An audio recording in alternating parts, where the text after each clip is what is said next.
آج ہمارے معاشرے میں کچھ لوگ ایسے پائے جاتے ہیں جو ادھر کی بات ادھر، ادھر کی بات ادھر بتاتے ہیں، اور ایسے لوگوں کو معتبر سمجھا جاتا ہے۔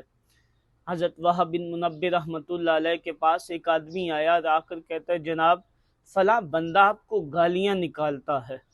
تو حضرت وہب بن منبہ رحمۃ اللہ علیہ فرمانے لگے کیا شیطان کو تیرے علاوہ کوئی اور قاصد نہیں ملا؟ اور اسی طرح ایک اور بزرگ کے پاس ایک آدمی آیا اور آ کر کہتا ہے جناب فلاں نے آپ کو گالی دی ہے۔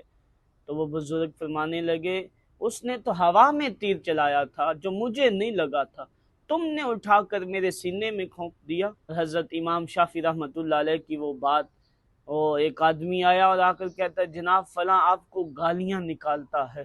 تو حضرت امام شافعی رحمۃ اللہ علیہ فرمانے لگے اگر تو سچا ہے تو پھر تو چغل خور ہے، اگر تو جھوٹا ہے تو پھر فاسق ہے۔